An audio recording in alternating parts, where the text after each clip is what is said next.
আপনারা দেখছেন SR24x7 news.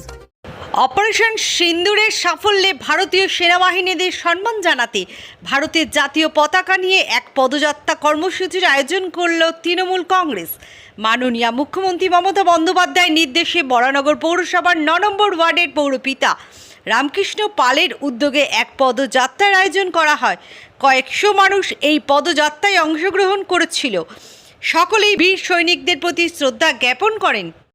আমাদের ভারতীয় সেনানীরা যেভাবে এই হত্যাকাণ্ডের বিরুদ্ধে জবাব দিয়েছে, এখানে যুদ্ধ নয়, আগামী দিন যদি এই জঙ্গি সংগঠন আবার ভারতবর্ষে এই ধরনের কুচক্রির ব্যবস্থা করে, আমাদের ভারতবর্ষের সেনাবাহিনী একত্রিত হবে, এমন লড়াই করবে পাকিস্তান বলে দেশ পৃথিবীর মুখ থেকে মানচিত্র থেকে উঠে চলে যাবে। এটা দায়িত্ব সহকারে বলতে পারি।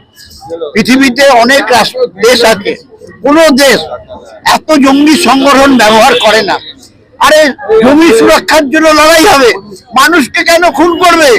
হিন্দু, মুসলমান, খ্রিস্টান, জৈন যারা আছে, কেউ কোন সম্প্রদায়ের মানুষ এই ক্রিমিনালের কোনো জাত হয় না। কোন সম্প্রদায় যদি বলে থাকে এটা ভুল।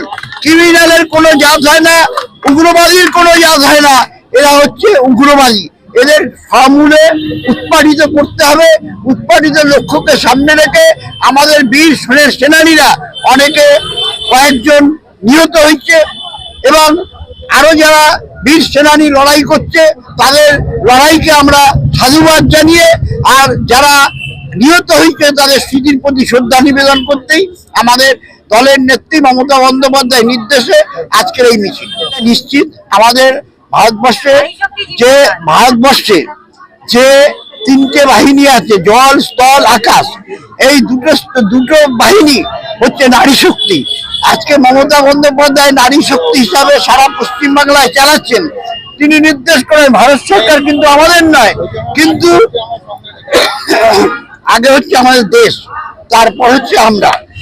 দেশকে বাঁচাবার লক্ষ্যকে সামনে রেখে মমতা বন্দ্যোপাধ্যায় বলেছেন এখানে কোনো দল নয়, ধর্ম নয়। আজকে যারা উগ্রবাদী, আতঙ্কবাদী এতগুলো মানুষের প্রাণ কেড়ে নিয়েছে, তার জন্য বীর সেনানীদের যত রকমের স্যালুট জানাবার দরকার আমাদের নেত্রী মমতা বন্দ্যোপাধ্যায় দিয়েছেন।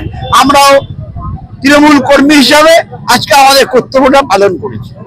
উপযুক্ত, তার জন্য তো আমরা গর্বিত। বললাম তো, নারী শক্তি জিন্দাবাদ। একটা নারী সবকিছু দেয়, সে যেমন সংসারও সামলায়, সে যেমন মা, সে যেমন ধরিত্রী, সে আবার জঙ্গিদের হাত থেকে দেশকে রক্ষা করছে।